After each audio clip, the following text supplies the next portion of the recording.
Good afternoon. My name is Frank Corliss. I'm the director of Bard Conservatory of Music. Welcome to the second of our Condo concerts. This concert features the Fred Sherry Quartet, Leila, Josefowicz, and Jesse Mills on violin, Hsin-Yun Huang on viola, and Fred Sherry on cello. They're doing the Schoenberg First String Quartet, a massive work, and will be preceded by a couple of short canons. These concerts were funded by the generosity of George Condo, the artist George Condo, who made a beautiful etching, which you saw in the video feed earlier on. The proceeds of the sale of that are supporting these artists here, this performance today, the other performances in this series, and they're also supporting all the arts at Bard. This has been a tremendous time of difficulty and challenge for young artists especially, as they are going through their crucial years of early training. And George Condo's generosity and vision has really helped support their work this semester and in future semesters. So we're really grateful to him for his vision and generosity in this effort. It's really moving. It's artists supporting other artists. It's art supporting art. It's really a wonderful, wonderful event. They're going to come out in a second and perform, and we'll have a short Q&A session afterwards, so please ask some questions if you would like to ask them about anything. I'm sure they'd be happy to talk about it. And I hope you enjoy the concert. Welcome, and thank you.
Good afternoon, friends and music lovers.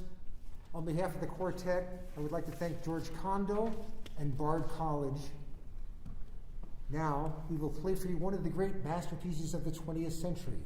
And among its many messages is, move over, Gustav Mahler. Move over, Richard Strauss. A new master has emerged. His name is Arnold Schoenberg, and his gifts are formidable.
such a organic performance, and so the interplay between the four of you is just really wonderful.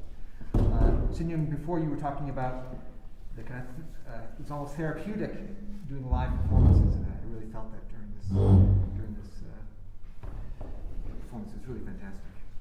Last time when Leila and I chatted, we talked about kind of the pre-COVID times and the present COVID times. So I wanted to check in with Fred, Jesse, and Hsin-Yun. I want to check with you and see how you were doing and how life has changed for you in this last interesting year. I don't know where to begin. A lot has changed, I think, for myself, and I only speak for myself today, not necessarily yesterday or the day before or tomorrow, but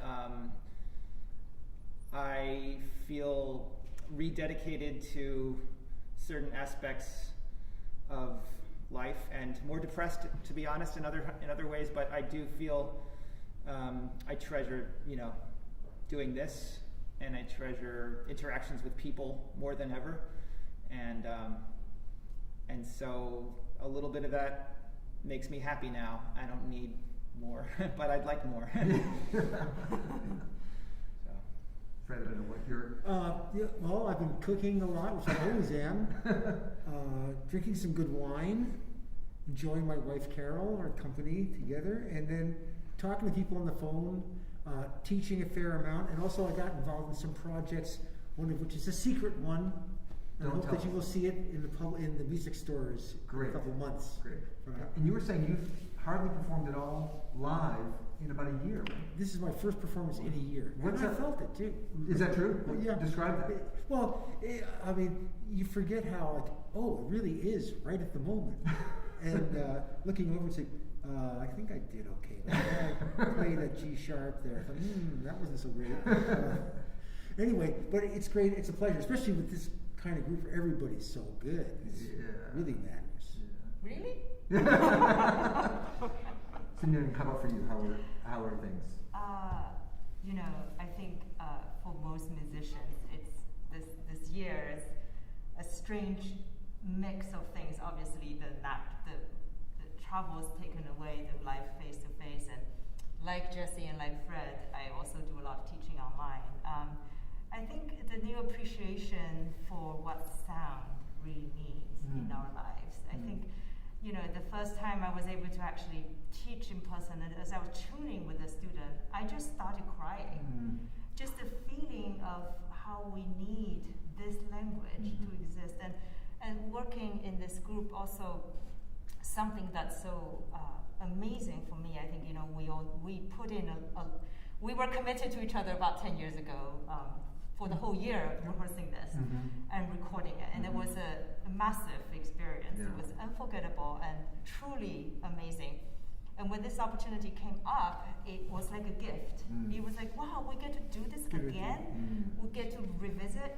But coming together, it's not the first time. And so there's that gift of getting to know each other, getting to know the music again after all this time. And I think today on stage, some of my personal feeling was very much that we, in such a short time, we rehearsed, and yes, we rehearsed normal with ideas and this. But the moment, as Fred says, the moment music is living, that is the most crucial thing. You go with that. You all thoughts are banished. They're just not there because they're not important. What's important is really just with each other and letting the music be the guiding and it's different. center. It's different every time. Obviously. Oh, of course, right. And so quite different, actually. Yeah. Scarily so sometimes. Yeah. So for me, that was really the gift today. At least I just feel like I want to hold on to that feeling for the next few months until we can do it again. Yeah, that's fantastic. I do want to. You mentioned your earlier, the first time you came to this piece, and I wanted to ask, especially for the benefit of our students that are here, what was it like? I want to actually ask two questions, kind of an individual question, your individual preparation for that experience of learning the piece, but then also your collective experience, you're rehearsing together.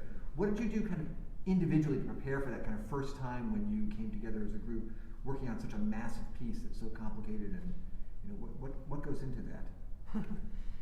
Well, of course, the individual study of our parts, but always keeping in mind that with Shoni, there's never a simple thing happening ever. So we really have to understand what everyone else is doing too. And that collectively has a special gesture, or maybe there are many different gestures happening at one time, conflicting gestures, intentionally conflicting gestures, and then say, for example, when we get to the end of this piece, we all feel this gesture in kind of a unison feeling of emotions. But it's just so thrilling to, rehearse a piece with people as amazing as you guys, and then, the rehearsals, they're done, at least, for today, and then we just let the piece have its fire-breathing life, in the concert format, and that's something that is so fun, aside from moving and kind of moving in different sorts of ways as it's happening. And, very, very magical to have Fred Sherry give us all the insight and plus more we could ever imagine knowing about Shoni, as we call it, Shoni. Affectionately, yes. And George, of course, right. to give us this opportunity and this experience to be able to have this now. Right now, it's so beautiful. So. Thank you. Yeah, thanks to him very much. What's it like in rehearsal figuring out such a complicated piece? Figuring out, do you, there must be 5 opinions for every spot. Since there are only 4 of you, there must be 5 different ways. Yeah, there are the 4 of us, but there are more than 5 even. I think that everybody voices things about how they feel about the music, and then plus it is, the response of it is different because the theme, one theme, like the opening theme, which Leila plays magnificently, then it comes back and it's kind of meditative later. Then it comes back in 3/4 in a different time signature. So the stuff is constantly transforming, and I think that's our job, is to let the music transform and have its life. When Jesse plays the slow moving theme fast at the end, it's an amazing. So that's what Leila was talking about, how the parts, like, they sometimes conflict. Oh, how did that theme and that theme wind up coming together? I think you all found an amazing arc throughout the entire piece, a really thread throughout the entire It's hard, all the movements. It's really impressive. Things are always seem to connect, and that maybe he had the idea that even though there are fermatas and places where the music stops for a second, that it's always over the bar line. There's an expectation that something's coming until the final 3 chords. I was struck also by all the special effects that he does in this piece. It seems like the piece of a young man, and that he's throwing everything in that he can do. The ponticello and the harmonics and the. But then he got even weirder later on in some of the pieces. String got even trio. more more collenos and more harmonics and more. He never stopped growing in a certain way. Yeah. It's amazing. Something like we did this 4-string quartet. So. Have you all done the other quartets then? Different. Freddie's done them all many times over and over, but Gotcha. we've been In this joining him in configuration? different ones for the Robert Kraft recordings. Fred recorded all 4 plus the string quartet concerto, and I was collaborating in all those groups except for number 2, Yes. which was, I think, different configuration. But it's been great for me. It's a great experience. Going back to such an amazing opening of my eyes to the music of Arnold Schoenberg, and over the course of since I was very young, starting to work with Fred in these projects up until now, it's sort of like hard to separate from my own formative year, formation of my own self. It's learning about but it's amazing music. I'm so glad to have an idea, and I feel like there's so much more to learn still. It's just incredible what he contributed. Always. Can you talk about the canons, which I have to confess I didn't know at all. I didn't even know existed. How did that? There's a book of 30 canons. Did you want to say something? Oh. No, I just want to thank you very much, and I apologize for having to slip off early. Okay, Ian, nice to see you. Total disapproval. Thank you. Thank you very, very much. Thank you. Well, the canons, he started writing the canons early. I think there are some of the earlier ones around 1906. And then, and they were gifts for people.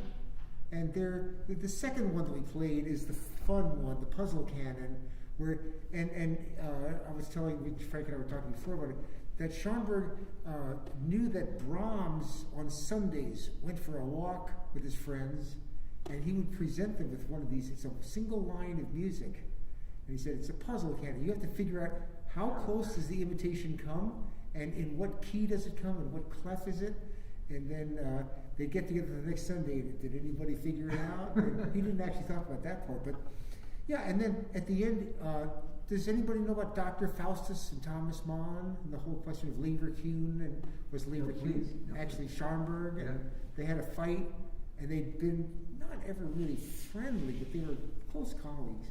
And then they sort of split up, and then I guess Thomas Mann finally actually apologized publicly if he caused Schoenberg any problems.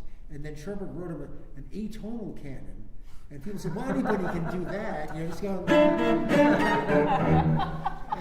But actually, almost nobody can. And I did want to share one more thing, which is that this piece, which is so complicated, Schoenberg wrote about how he wrote it was he would take a walk every day for about 3 hours, and in his head he would compose between 40 and 80 bars of music, complete in every detail. Then he'd come home and write it out. And he said it took longer to write it out than it did to compose it, which is interesting. I mean, people talk about the feats of Mozart and Beethoven and Bach. He had the same gifts. Yeah, he's a great composer, amazing composer. Before I ask then if they have questions, I want to ask you one last question, which is about your great masks. Oh, Tell us about that. How did you come by those? they're George Condo masks. I know. It's so exciting. Leila I feel like presented them. terrible. I'm not wearing You're my... a traitor. What happened? I don't know about anyone, Hsin-Yun, I struggle with playing violin with the mask. It's hard.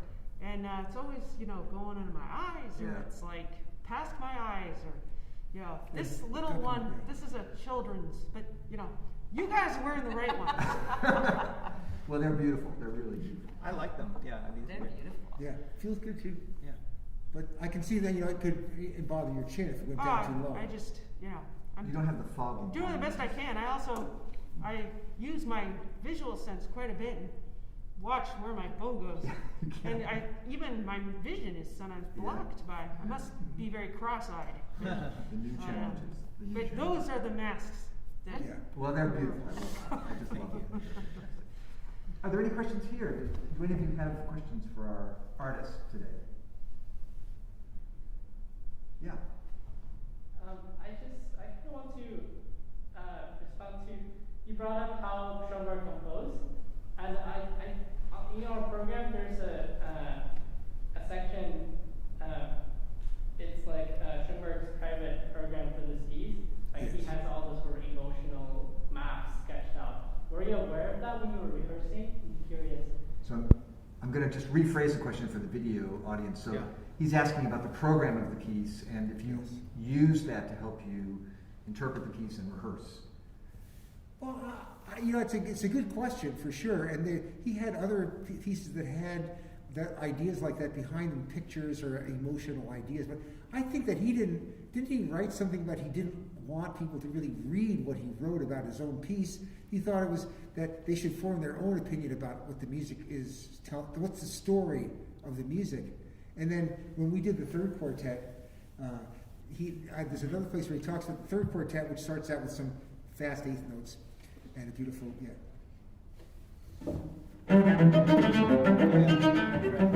starts out like that.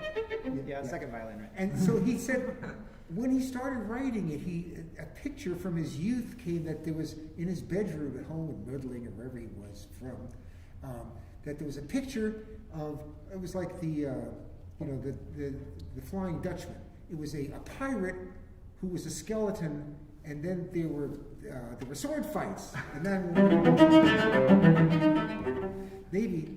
So I don't know whether, and also he did it for the Transfigured Night. He actually outlined, which parts were about which parts of the poem. But it may not matter in the long run because, what was it? And Bob Kraft had a thing. He said, "Music is the international language that everybody understands differently." It kind of sums it all up. I hope that answers the question in some way. Yeah, I'm just curious. how, if you were aware, like, what do you think about the fact that that this exists? You know, that he actually has a program. Oh.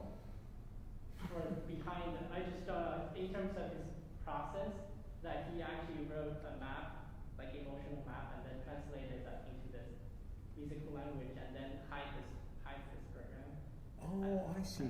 Well, I wonder if how you think about the fact that he does that. Is the question whether it's a template for the piece, whether the emotional ideas are a template, or whether that was just something that he thought about and then he gave up on it or didn't really want to expose it? Oh, maybe later you can take a look at the program. It's very interesting. It's like his sketch of the piece being sort of emotional terms. Like the beginning is like revolt, defiance, and then it turns into dejection, comfort, and then there's like lots of descriptive words. And then I was shocked when I saw it because it's like, didn't know Schoenberg did things like this. And because I thought he was all about motives and, you know, and that I wonder if you were aware of that, if you were, how you thought about this kind of musicological discovery, that sort of. I did read it a long time ago, earlier, and it didn't, in the long run, it did not have a deep effect on me as much as studying the themes and then deciding how, and that idea that maybe people do understand the emotional qualities of these themes in different ways. And I think even in our group, maybe we don't feel exactly the same. Mm-hmm. It's so clear that there's so much emotion in this piece, and it's felt in so many different ways, and so many urges and longings, and so much wrestling with different kind of tumultuous experiencing these transitions of like shifts of mood and things like this, and just to get this communicated in a coherent way is, I think, there's so much and there's so much intensity as well in this piece to kind of stagger the intensity so that it doesn't all just have this boiling, has different levels. Shifts in mood. There are other pieces where he did unusual things, like we were talking in the car. There's this thing called the Suite, Opus 29, which is 3 clarinets, 3 strings, and piano. And the third movement is a set of variations on an old German folk song called Little Annie from the town of Tarau. And this thing is there very clearly in the bass clarinet, and you can see that it was, I don't know, when I finally realized what it was, is that he just took the set, which is the same set for the 12-note tone roll, if you want to call it, for the same thing, and he just picked out the notes of the theme, and then he cycled the other notes around them. So it's like there's a certain thing about technical mastery of how to lay down notes on the page and how to assign them to instruments, which was, I mean, he had all of those gifts, and plus, so many others, and he had a beautiful family, and they might be listening today. That's amazing. That's great.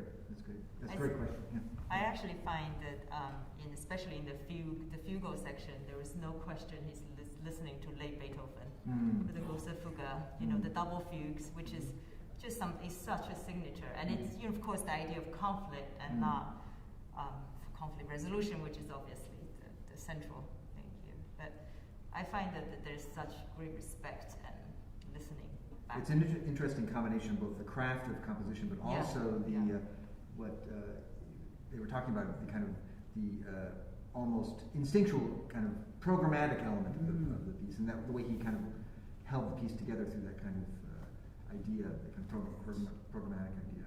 Interesting contrast. Any other questions? Please. I have a question about how to balance the real sound in string quartet. Sometimes the dynamic is a piano, but if I play the piano, sometimes the audience cannot hear. But if I play loud, it's not piano. How to balance it? So a question from a violist to another violist. I see. So how do you balance the viola sound in a quartet so that it still sounds piano within the context of Thank you. That's a great question. It's a hard thing to do, I agree. I find that it has to do more with clarity than anything else. I think oftentimes, violist job obviously is listening inside out and trying to figure out how to go with the group. But if you're in the middle trying to provide rhythm, color, and texture, then if you're clear, people can latch onto you, then it's almost always there. So articulation is something I think about a lot. Certainly here, this articulation also. But to play quietly without any articulation is a big mistake, because then you just become murky, and then you don't provide enough. It's possible to play softly, but in actually a crucial way that holds a group together.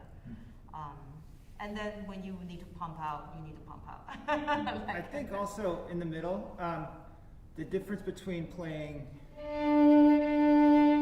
with a lot of bow speed versus a slower bow speed, that can, if you vary it, it can help to be clear and soft if you play with a little bit more core to the sound. Yeah. I'm exaggerating, but that kind of sound. And if you find the right amount, it can be a good way of being heard without playing too much. When I was a student, I think we were at Curtis around the same time. Yeah. So some of our mentors were great people like the Quartet. And I remember I was studying with Michael Tree, and I was just always amazed how little bow he would use to get something absolutely crucial to just come out, and it's just the right amount. You did not huge sort of dramatic gesture. Him and Dave Sawyer both it was placement of the note and exactness of the sound, and that was all they needed, and it was just great to listen to wonderful players like that. So there's also something about this group of the four of us is that we're not really trying to match that much. And so it's like, well, I want my vibrato to match your vibrato. How fast is that again? And then, my bow is going slower than yours. Or we don't really work on that kind of stuff, and that's why I think that's one way that the personalities of the four players comes through is because we're not trying to match. That's not always the case, though, right? Some quartets really try for a kind of always a unified sound. Yes, that's it. It'll at least to a little bit of. But this is a recording of this piece in which it's very clean, it's clinical, and you can see it's interesting, but it's not good. We don't lack in originality, right? But playing a string instrument is so difficult.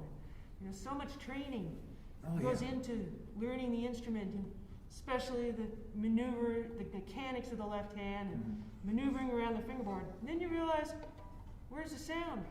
Without this hand. Yeah. So the sound comes, of course, some from here, but I realize more and more with time, the difference that this arm makes as opposed to this arm. Even though this often seems busier. But the most subtle, weight distribution and way that you change a bow stroke, these things are too complicated for the greatest physicists to compute. So it's one of the magic things about being alive and human playing instruments. Sometimes I look over Jesse in those parts in the last movie where it's really fast. And, gee, Jesse, that's awfully fast, isn't it? Which one? I screwed up a little bit. Those things. You're not supposed to confess this. It sounded great to me. Thank you. Are there any other questions? Here's one. Oh, please. Hi. I have a little bit more of a sort of specific and general question. I'm actually in a group right now that's playing Schoenberg for Fred Hall.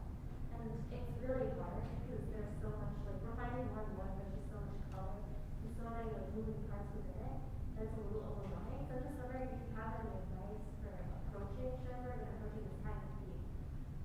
So the question is from a cellist asking, who's working on in a chamber music group, working on Schoenberg, and asking how to put it together and how to, find the thread of the piece. I guess that's what. Which piece is it? For Clement. Oh, no, it's a favorite. Well, one thing I think, if I had to really say my number one thing, it would be Go on YouTube and type in Arnold Schoenberg conducts the Transfigured Night, or Verklärte Nacht, and you'll see this thing, which is about half of the piece, and he's conducting the 1917 version for chamber orchestra. And what you'll find out is that, number one, the beginning is not this. It's also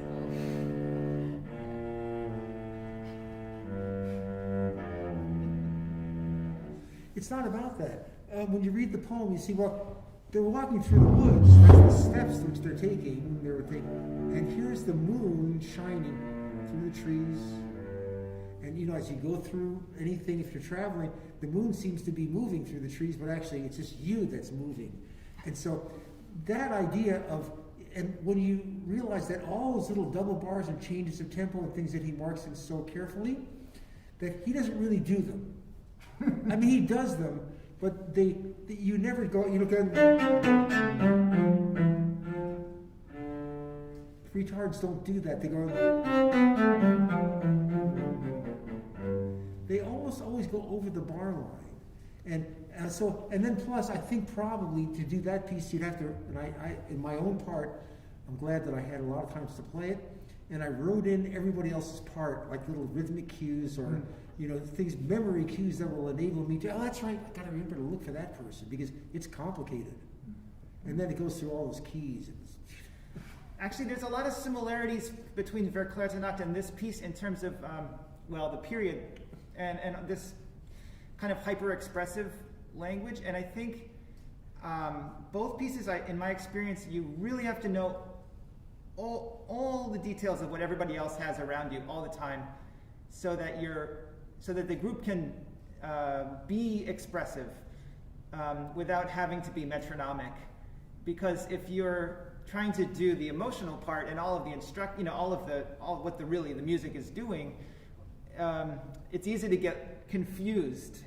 There's a little time that's taken here and there, and somebody takes time, and if you don't really know exactly what they have and who to listen for at every moment, then you can easily get confused. In my personal experience, you can get confused. So it's good to just keep studying the other parts besides your own. Yeah. Oh, there's another thing which I forgot to mention, which is maybe that was another discovery, that he wrote the piece in 1899, and then he wrote the first transcription in 1917 for chamber orchestra, and there was a second transcription in 1942 for chamber orchestra, for string orchestra, that is. And that if you look at those things, you'll see what he changed and what he didn't change. And so there's a lot of things where ritardandos are not in the same place, and there also, he wrote metronome marks into the last one, so you can see, oh, you mean that place is 132 and that place is the same tempo? And that gives you a real view, or an eye, or whatever you want to call it. It gives you an opportunity to explore how he felt about it at different times in his life. Because it wasn't in one place. As Jesse said, things don't stay the same. What was that quote about Arnold Schoenberg, that there's no tempo that's the same all the time or something? Oh, yeah. Well, he wrote that thing, which sometimes you wonder if he must have been a pretty funny guy. I wish I had met him, but he said, my tempo markings are good for the first bar at most. Okay. So things are changing. But the other challenge is just when you know someone else has the solo, just simple prioritization so that we can always hear who has the Hauptstimme and who has the underlying, Freddie more than anyone else. Who has Hauptstimme? Everyone else shut up. Shut up. Everyone else quiet, so the other can stick out there, and having that be passed clearly between players, so that it doesn't become so active and so busy that you just don't know who's doing what anymore. So that's really important. Well, which part are you playing? Cello 1 or cello 2? That's the good part. That's the part that I like to play. You don't get some of the big solos, but you get to control a lot of things about the placement of where, when you lay in certain bass notes at certain times, you can really clarify the piece or make it a mess. Any other questions before we stop? Yes. First of all, I just wanted to thank you so much for coming here and playing for us. It's been performance of such an iconic piece and so communicative. You're talking about having those live performances, and I think for us it's also equally meaningful to have you here. So thank you. I was so interested to hear that you've done this piece 10 years before, and now you have another wonderful opportunity to play together in such an involved work.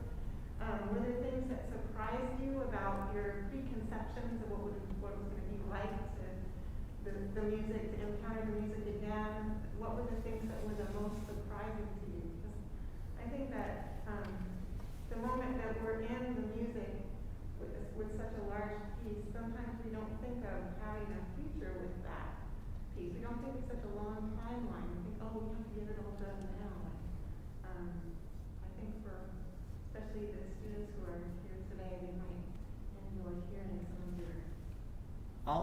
So the question is, what was it like coming back to the piece after 10 years? Were you surprised by anything? Did anything strike you as new, or was it? Yeah, first of all, I want to say hello, Marka, and thank you. Hello. So great to see you. And this is Marka Gustafson, our head of chamber music here at Bard Conservatory, a wonderful head of chamber music. Who I have great respect for many, many years. Thank you for being here, and it's nice to see you. I just speak for myself that, I felt this time around, I was having more fun because I felt like over those last 10 years since we played together before, something was germinating inside me with this music, maybe.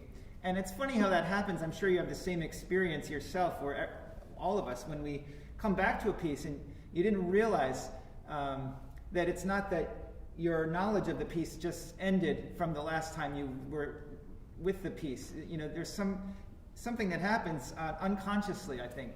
And so for me, that I think was definitely happening. I feel I'm a little bit of a different person than we were before. And what I was having fun with this time was almost like a puzzle, I have to admit. Having a lot of fun, trying to hear all the other three parts and my own at the same time. Like, if everyone ever saw that movie, 32 short films about Glenn Gould, Yes. that came out. And, it's sort of, there's a scene where he's listening to all the conversations in the restaurant, I believe. And it was amazing, showing his mind was capable of really having different compartments and to be able to really absorb everything simultaneously. And I felt like I was sort of having that experience with us, because something about this piece is so, there's so many themes that coexist together. And so if you can really hear them all, it's really what I think the composer is intending, for us to be able to hear it. And maybe that's just a testament to this great master of Arnold Schoenberg, that he was able to write so much of a complex texture, and yet it's clear. And so I don't think that's all about us. I mean, we do our best, but I think there's something about the way he wrote it which makes that possible. But I was having more fun taking up that challenge this time around, and not just getting, because you can easily just get into the expression of your own part, and just it's maybe good enough to just be together as a group. That's maybe that's a small challenge, but to actually also hear more is what I was having fun with. But I don't want to speak, for everyone. I feel strongly that actually going back to what Fred was saying earlier about how we're not trying to match with each other, in a way this music exactly needs quite the opposite. It's more of a release if we accept that we're just going to be different. And in fact, oftentimes you're going to have melodic lines, as you say, one is yearning, one is trickling, one is being, kind of playful. They're all saying such different things. So like a conversation, in fact, often this music exists better if we just leave each other alone and just kind of play it and let it be. And I totally agree. I also was having more fun, but I also feel like I didn't care so much if we weren't quite together or matching. I mean, it's sort of like, it's nice to be, if it's together, but more and more it's about the celebration of four real individual personalities. The human experience of being able to share music together is all more special. And the experiences that we've had for 10 years now since we've done this, at the sweet exaltation of sharing music again, especially such incredible music as this is. Well, we'll have the pleasure of that again next month. I think April 18th, you come back to do the great Schubert G major quartet. Yes. Also radical work in its own way. And we're really looking forward to that. Thank you so much for this wonderful performance today. It was a true gift to all of us and to our community. And we look forward to hearing you again next month. Thank you. Thank you. Thanks for very joining much. us.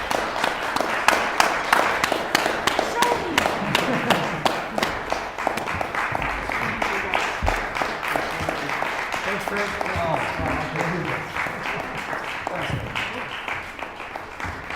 Thank you, people. Moving on. All right. Oh, just a fantastic. Oh, Thank you. fantastic performance. Unbelievable. Thanks so much. Real pleasure. I was saying, this is my daughter's Oh, okay. stand. I'm hoping she plays more in tune. Well.